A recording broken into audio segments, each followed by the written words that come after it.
So Rob, I have a story for you. My wife is working in a new office. I won't disclose where, but it feels a little bit like going to high school because this week, leading up to some big company event, they have a special day every week. Yesterday was Dress Like a Farmer Day. Mm-hmm. Today is Call of Duty Day. So, Oh, so Jennifer, so my son, who's like, he's 21, he's in college. He has a bunch of clothes at our house. I mean, he's not got everything at school with him, and he had a pair of like black and gray camouflage pants that fit her, and a big black hoodie. So she wore that to try to look the part as best she could. but she's not Call of Duty. no. It's not her personality. Anyway, so that's my anecdote about corporate America. And I actually appreciate these stories that she comes home with because it makes me happy that I'm just doing my own thing. Well, I mean, speaking of, we had a memo slipped under the desk of our office. So our office is in a big building. There's loads of companies there, a few hundred, whatever. And it was it's the office building fancy dress or cosplay, I guess, costume contest on, I think it was last Thursday for Halloween. Yeah. And I cannot believe that an office building full of, companies, some of these multi-million pound companies, and what you're expecting us to dress up for Halloween and have a costume contest in the lobby. I think not. Yeah. Well, just like, and here's life imitating art, because part of this week of various dress up days at my wife's office, it's gonna culminate in an office Olympics, just like, and I said to her, you do remember that episode of The Office, don't you? So I think we're going to have to watch that this week before she goes in for the Olympics, to see if she can maybe, copy some of the events from that episode. I haven't seen it in a long time, so I need to refresh my memory on what the events were. Yeah. That's a good episode. But yeah, probably jump back into that. So today, me and my wife had a day to ourselves, and we thought we should go and get Nando's. We haven't had one for a while. Nando's, the best possible date you could ever go on. Absolutely. I mean, it's our favourite. You get in, get your chicken, get your chips, you can leave. It's great. Yeah. And because we haven't been for a while, I thought, let me look on their website and, just see if they've got anything new. Mm-hmm. And I thought, this is incredible. It's Ruminate Recording Day. And what do I see on the front page but a collab? And we love a collab. Oh, we love a good collab. We started this show with a collab. We started with the cheeseburgers and the crust pizza, which was like a YouTuber collab with, people should go back and listen to that one. Exactly. We love a collab. Nando's have a new sauce for, a new option for your wings, which is a hot sauce that tastes like orange Fanta. Oh, interesting. I'm not skeptical about this. I think that probably was good. That's what I'm guessing. It was good. Yeah. Because I've seen recipes like this where you use orange crush or Fanta or some sort of orange flavored soda as a glaze on a chicken.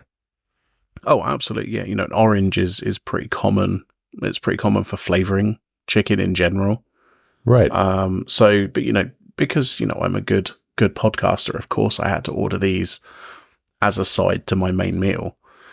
So I had 5 wings with the Fanta flavor, and yeah, it was pretty good. I think it's only around until the end of October, maybe. So only got a couple of days then, people. Come on. You're going to have to get out to your local Nando's. That's going to be a problem for me, Rob. I've got a couple 100 miles to go to get to a Nando's. It was a travesty. I came to London and I did not stop at Nando's while I was there. It's been years now since I've been to a Nando's. To be fair, if you're in London, there's a lot of options for for good food, and Yes. Nando's serves its purpose very well, but I feel like if you're in London, there's a lot better food that you can get. Yes, I think that's probably true. I think if you don't go out seeking go out of your way for the Nando's in London. Although they're around. Just I certainly saw 2 or 3 of them, so there's plenty of them around. But yeah, I agree with you. I didn't make it, but maybe next time. And I do have to drive up to Philadelphia in December to pick my son up at college. So I think there's a Nando somewhere in the Washington, D.C. area. So assuming that Washington, D.C. is still there in December, I will go there and maybe get myself some chicken. Not Fanta chicken, but some sort of chicken. Yeah. That's... That was my political commentary for the podcast right there. We're just going to pretend John didn't say that. Yeah, no, that's no. Yeah, we always do the politics on here. We love it. Anyway, we do. We love a good election. So there's new Macs. There's a very tiny Mac, the Mac Tiny, I'm calling it.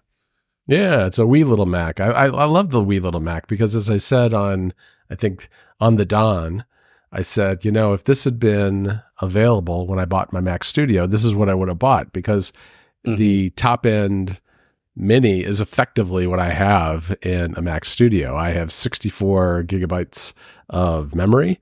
I have 4 terabytes of storage, and this Mini can go up to 8 terabytes of storage, and it caps out at 64 gigabytes of memory. So it's almost perfect for the kind of thing that I would want. I am perfectly content with this M1 Max, which has fewer cores than this M4, which I think it's a 14-core CPU on the M4, I believe, and so it's only the Pro model that has the high end specs available in terms of storage and memory. It also has some Thunderbolt 5 connectors on the back, 3 of those in the back, and USB-C 4, I want to say, on the front. And it's a pretty nice little machine. It's tiny. It's like almost exactly halfway between the size of an Apple TV and the older version of the Mac Mini. Mm-hmm. Yeah, I've been eyeballing Mac Minis for a while because my Plex server is running on, just hand-me-down Mac Minis that I've got my hands on.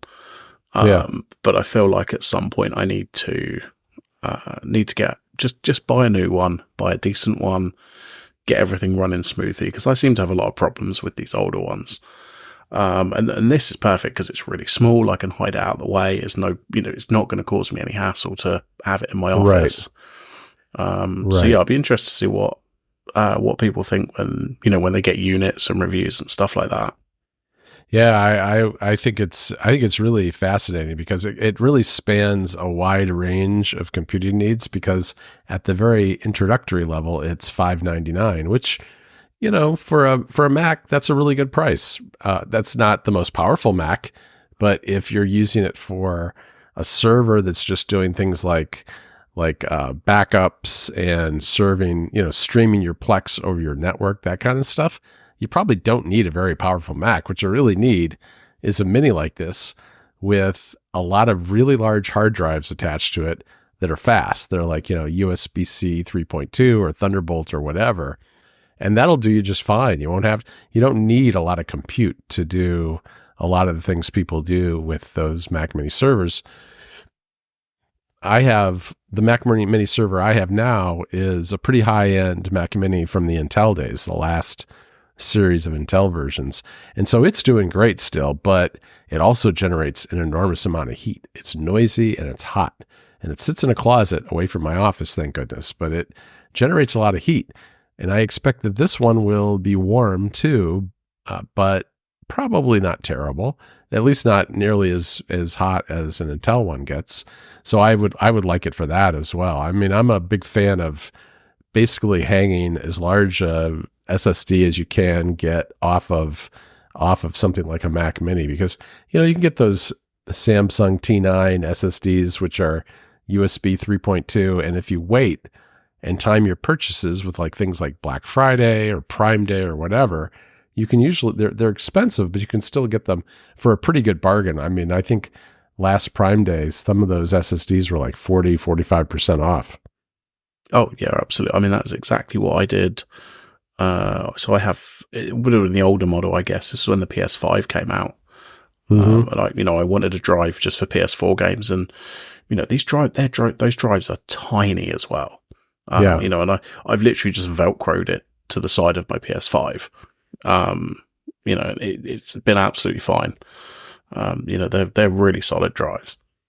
Yeah, they're really solid and they're really fast. I mean, I have one connected to my Mac Studio, which is sitting in a tray kind of on the underside of my desk, and it's doing hourly carbon copy cloner backups because it's so fast that, it's not like it only takes seconds to back up whatever I've been able to generate in an hour.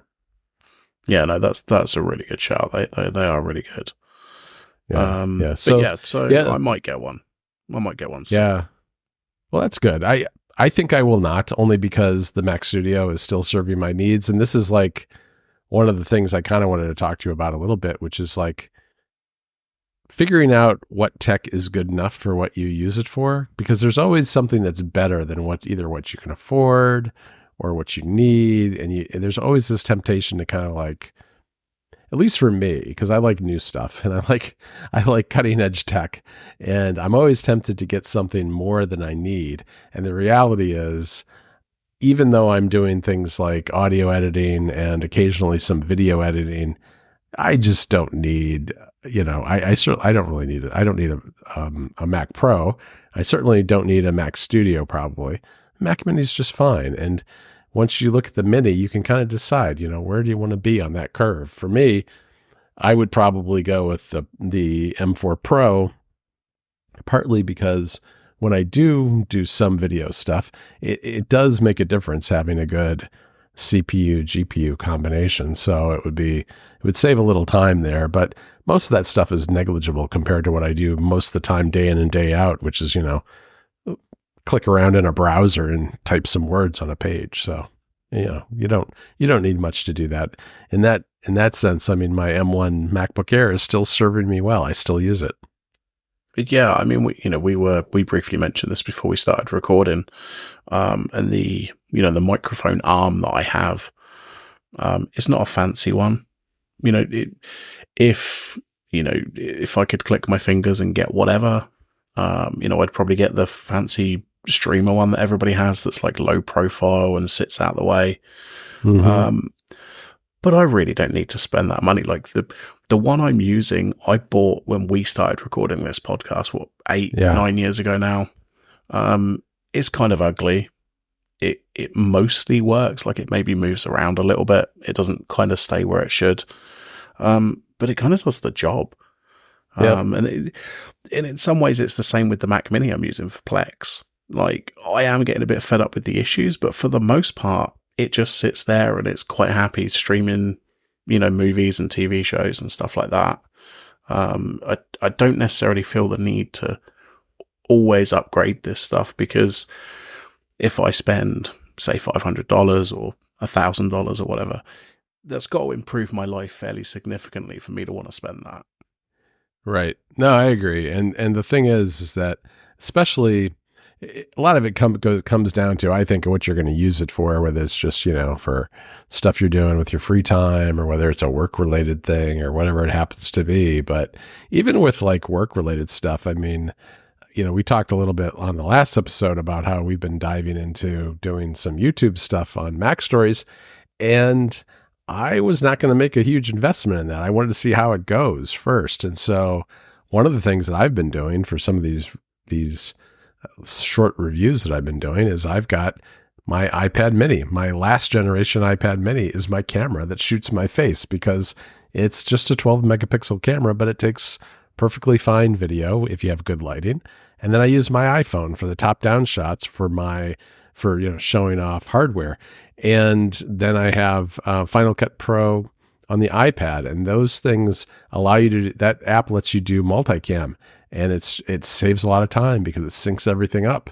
But of course, being Apple, it only works with Apple stuff. You can't use like a fancy camera with it, but that's okay because they turned out all right. I mean, yes, I can probably get a shallower depth of field and all this stuff with the fancy camera. And I might do that at some point, depending how deep we get into it. On the other hand, at least to get started, it was both easier and a lot more affordable to use what I had on hand and just kind of adapt my work setting to work with that, instead of going crazy and just like getting bogged down in gear. Cause that's like one of the things I see all the time online, which is like people starting out doing like YouTube or whatever, or podcasting, whatever it is. They spend more time worrying about the gear they use than they do actually just trying to get good at the what's really the hard part, which is the recording part, whether it's audio in the case of podcasts or video with YouTube or whatever. So yeah, I try not to get too bogged down in that stuff if I can avoid it. Although that said, I do love gear and I do love gadgets. So, you know what, Rob, I have an exclusive announcement to make on Ruminate, just for the fans of Ruminate. Go on. I'm going to CES. Oh my, I can't wait. I know I didn't even tell you that. I cannot wait to ask you, how's your CES? How's your CES? I know. That's a very old cut. That's a deep, deep cut from Bonanza. But yeah, I decided to go to CES for the very first time. I've always wanted to go, and I've covered it for many years from afar. And this year I have an extra reason, which is NPC, Next Portable Console, which is the podcast I do with Federico and Brendan Bigley. And between the gaming gear and the stuff that's relevant to Mac stories, I thought it was time to go. So Brendan and I are going to CES. I love it. I'm so excited for you. I don't know. It may be the worst decision I've ever made, but I'm kind of excited about the idea of just going there. And it was very funny. The whole, I had to apply to go as press, because that way you don't have to pay for a ticket. You certainly do have to pay for, transportation and hotel and all that. Mm-hmm. But I was, I'm going as a media guest. So I love it. So this next sort of mini topic actually leads quite into what we were just talking about with having the best of a thing. So I am now the owner of a Mark I pen, which is the pen Studio Neat make.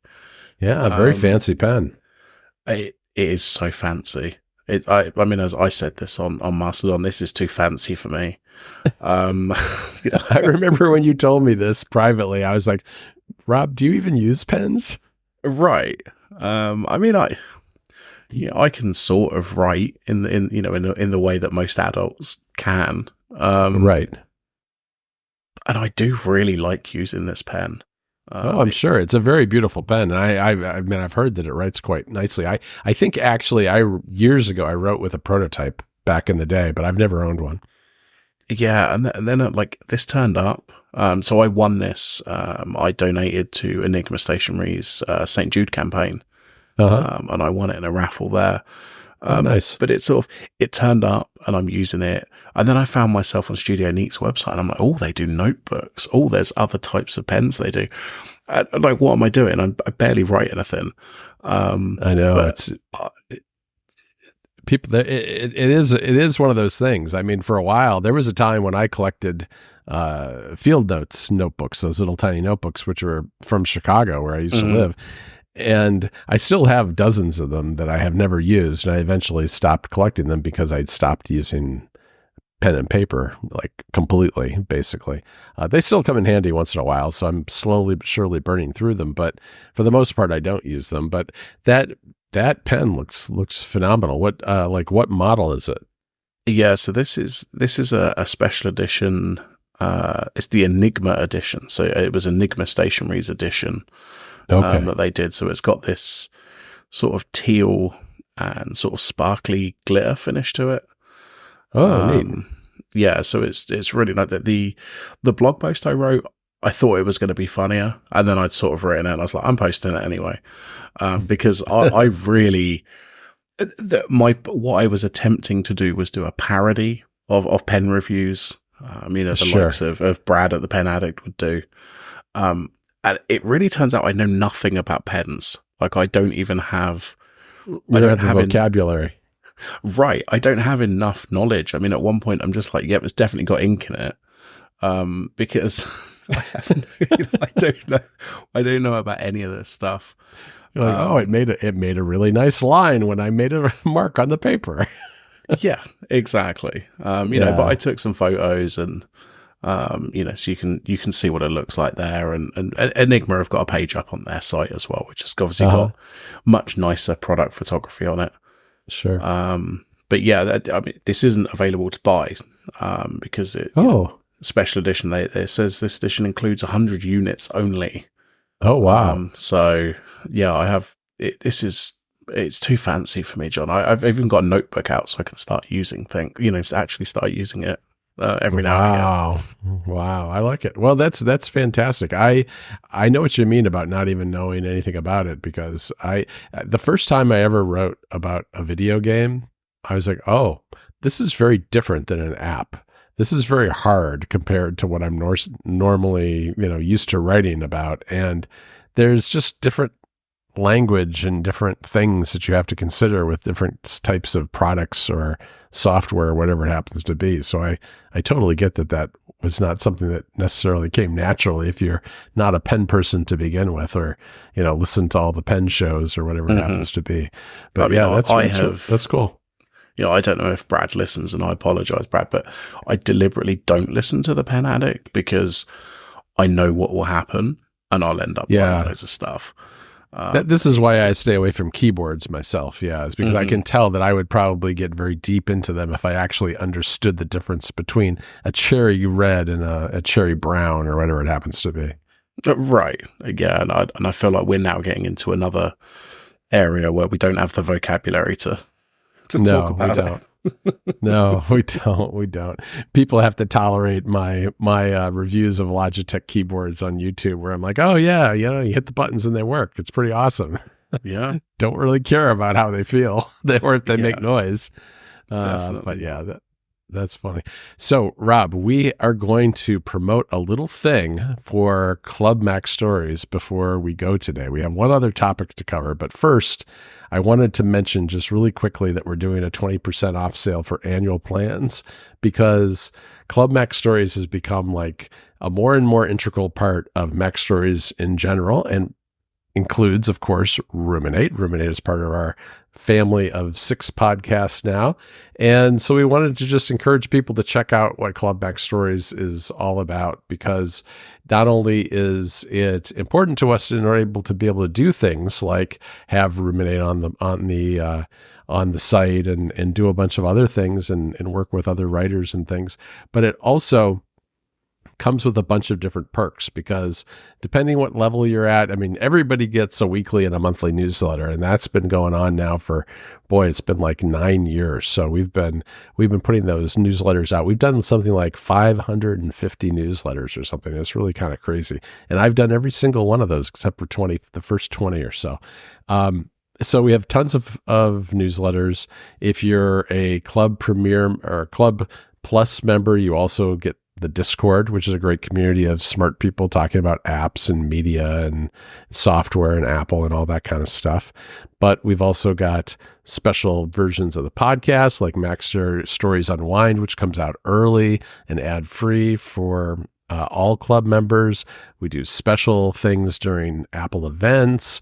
We have special columns for Plus and Premier members, and Premier members actually get an extended ad-free and early version of App Stories as well. So there's a lot of different things at different tiers. It's meant to be able to cover all sorts of budgets and all sorts of things that people might want from Mac Stories if they want more of Mac Stories. So check it out at plus.club, 20% off annual plans through November 1st. Amazing. Yeah, no, that's a good deal. Have I become a good pitch man, Rob? This is like something I do all the time now. Yeah, no, you've nailed it. I can't sign up because I'm already signed up, but 20% off is there. You go get it. You can, Rob, did you know that you can give Club Mac Stories as a gift to your friends and family? Just letting you know in case your dad's interested. There you go. I'll see if he's into it. All right. So what was the final topic? It's me. It's a Robb one. This is Godspeed, which is Yeah. a to-do manager. So I think I said to you guys in the Mac Stories Discord that I think it was about 2 or 3 weeks ago. I was like, I'm using Obsidian Tasks, which is where it goes through all your notes and finds all the to-dos, and that just did not work for me in the slightest. It's too fiddly. It feels like you're hacking the system to be a to-do manager. Yeah, it's very easy with Obsidian to try to do things that are possible, but not really advisable. Yeah, exactly. So yeah, Godspeed is, I don't mean this as a dig. It has big sort of Silicon Valley energy to the website. Everything. It says a to-do manager built for speed. Every interaction is less than 50 milliseconds. 100% keyboard driven. So you can. There's even a setting in the app you can use it where clicking the mouse won't do anything. So you have to use the keyboard to navigate. I have not tried that yet. But that seems like a bridge. That's a bridge too far for me. Just saying. I mean, I'm a keyboard person, but I like to have options. I don't like to. I don't. That's one constraint too many for me, I think. Yeah. But I mean, at its core, I mean, it's pretty. It's pretty much what you'd expect. You know, you have a to do. You can give it a time. You can repeat it. You can give it labels. One of the nice things it does, it has attachments, and then you can add notes, so like links and things like that. And if there's any links in the notes, you can do, I think it's Command O, and it will show you all of those links. You can just grab one and open it. And there's an iOS app.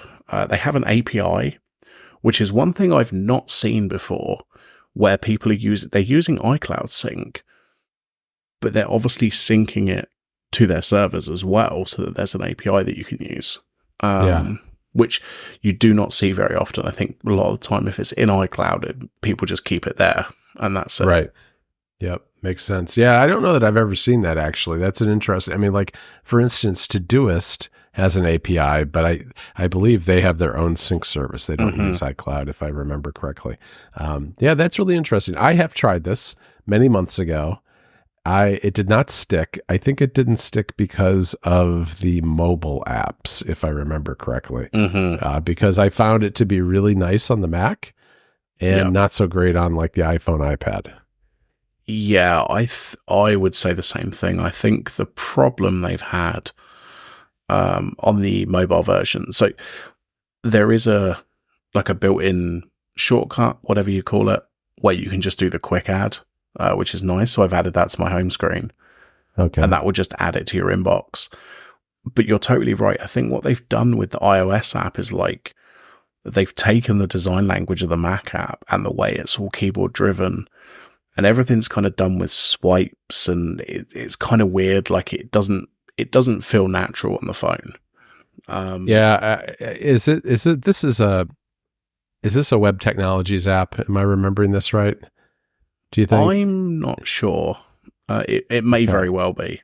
I'm sure I don't mean to say, and I don't mean that as like a total dig against it, but I have this vague recollection that it felt very unnatural to me on iOS in terms of just the user interaction, which is kind of what you're saying, I think.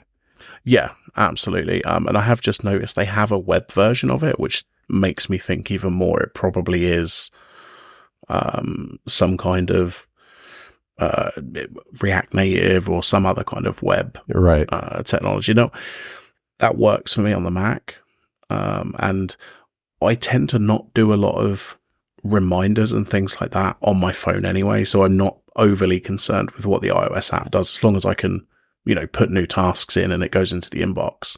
Yep. But yeah, I've been using this about a week, I guess now, and it's just working so much better for me than I was using reminders, and then I was trying Obsidian, and none of those were working for me. But this is working really well, and it's on Set App as well, which I also wrote about this week. Right. So yeah.